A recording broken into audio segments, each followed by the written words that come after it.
प्यारे साथियों, मैं हूं गिरधर पंवार और स्वागत करता हूं आपका कंकुश पाठशाला जोधाना यूट्यूब चैनल पर।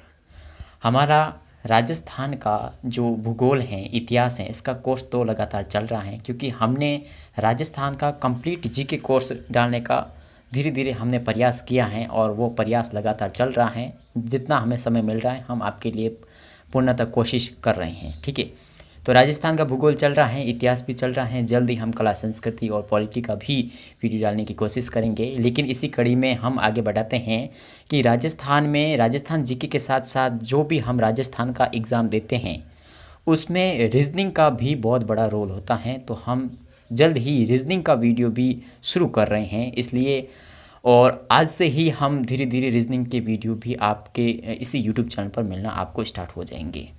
तो आज से ही महेंद्र पंवार आपको रीजनिंग करवाएंगे और मैं जीके का बेस आपको लगातार करवाता रहूँगा। तो रीजनिंग में आप इनसे मिल सकते हैं। रीजनिंग में कौन कौन से टॉपिक होंगे वो भी आपको क्लियर करवा देंगे। नमस्कार प्यारे साथियों, आज हम रीजनिंग का टॉपिक स्टार्ट करते हैं। पहला हमारा टॉपिक रहेगा वेन आरेख।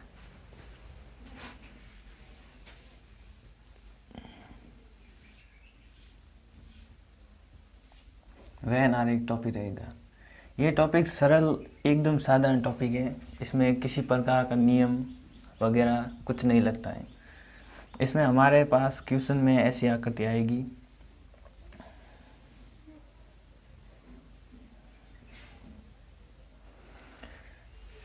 जिसमें हमें ए बी सी, यहाँ पे क्वेश्चन में लिखा होगा ए जैसे एक डॉक्टर है, बी अध्यापक हैं,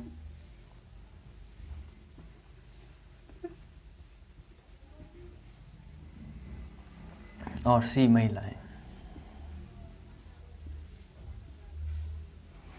और यहाँ पे संख्या दे देंगे जैसे 1 2 3 4 5 6 और 7।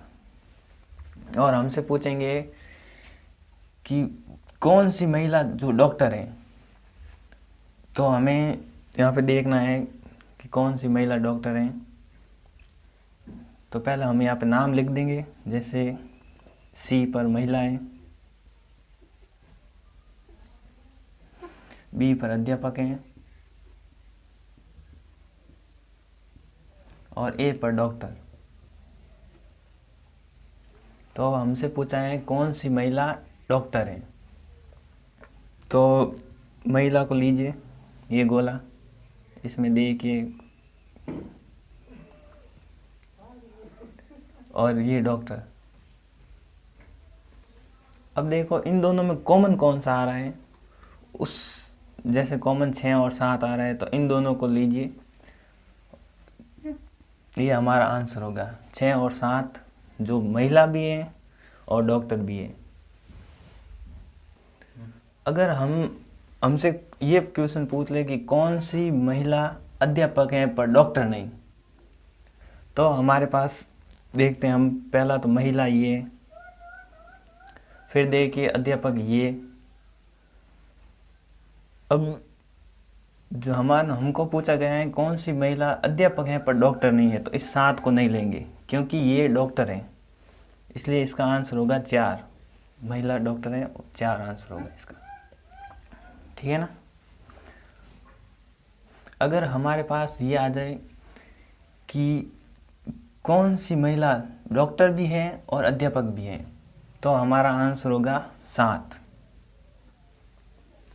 ठीक है ना। यदि हमसे ये क्वेश्चन पूछा जाए कौन डॉक्टर और अध्यापक दोनों हैं पर महिला नहीं है, तो हमारा आंसर क्या होगा। देखो कि ये महिला वाला गोला तो कट ही कर दो, इसमें है जो वो तो कभी हो ही नहीं सकते। अब इन दोनों में कॉमन कौन सा आ रहा है, इन दोनों में कॉमन 2 आ रहा है, तो हमारा आंसर होगा 2। इसी के माध्यम से ऐसे क्वेश्चन आते हैं, ऐसे ही बनते हैं क्वेश्चन। उदाहरण के तौर पे हम एक क्वेश्चन ले लेते हैं, ठीक है ना। देखो एग्जाम में इस तरह के क्वेश्चन आते हैं, जैसे निम्नलिखित आरेख का अध्ययन करें और उस क्षेत्र की पहचान करें जो उन लड़कियों का प्रतिनिधित्व करता है। हमसे क्वेश्चन पूछा जाता है जो सेवारत हैं परंतु अविवाहित हैं। अब तो आप घबरा जाएंगे कि इसमें तो अविवाहित लिखा हुआ ही नहीं है कहीं, तो आप करोगे कैसे। तो विवाहित लड़कियां हैं तो उसको देख लीजिए, ये विवाहित लड़कियां हैं, बाकी सब देख लो, ये अविवाहित है, ये भी अविवाहित है और ये भी अविवाहित है।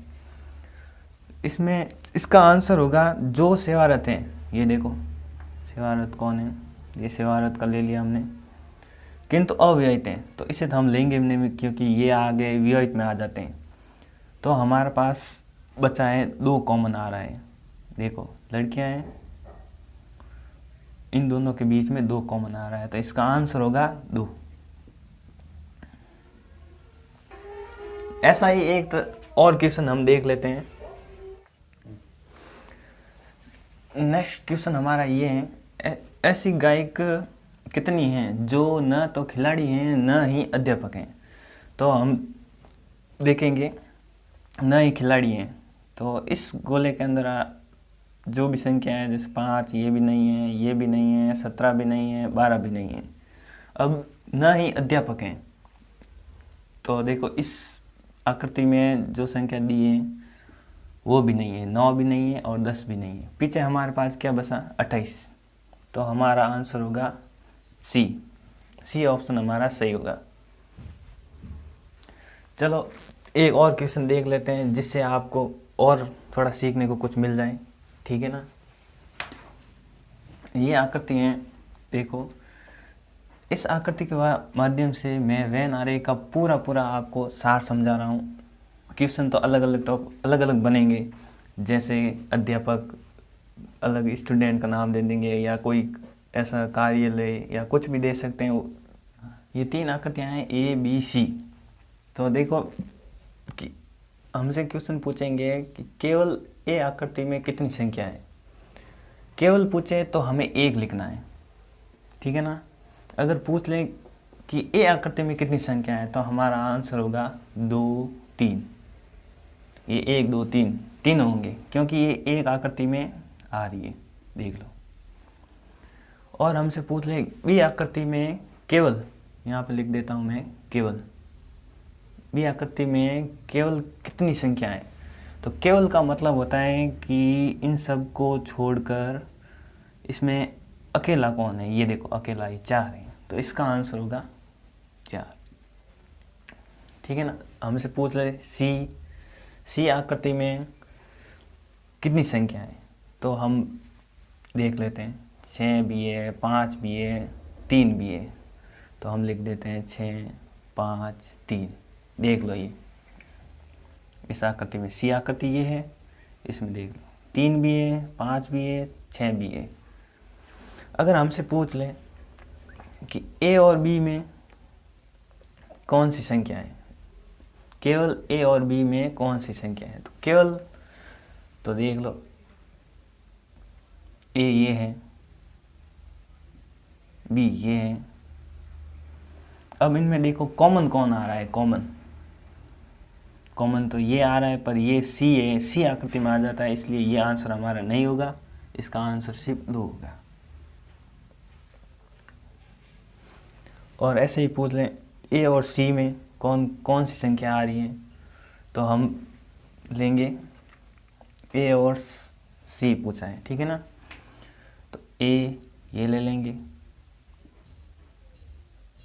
और सी ये ले लेंगे। पर हमसे पूछा गया था ए और सी में केवल कितनी संख्या है, तो इसमें तो 3 है, पर वो बी में भी आ जाती है, इसलिए इसमें आंसर कुछ नहीं होगा। इसे हम लिखेंगे कोई नहीं, ठीक है ना। ये आंसर होगा। ऐसा नहीं कि आप समझ लो ऑप्शन दे रखा हो 3, 2 तो आप लिख दो 3, नहीं, इसका आंसर होगा कोई नहीं, ठीक है ना। और पूछ ले बी और सी में कौन सी संख्या आती है, तो हम बी और सी में देखेंगे, ये रहा बी और ये रहा सी।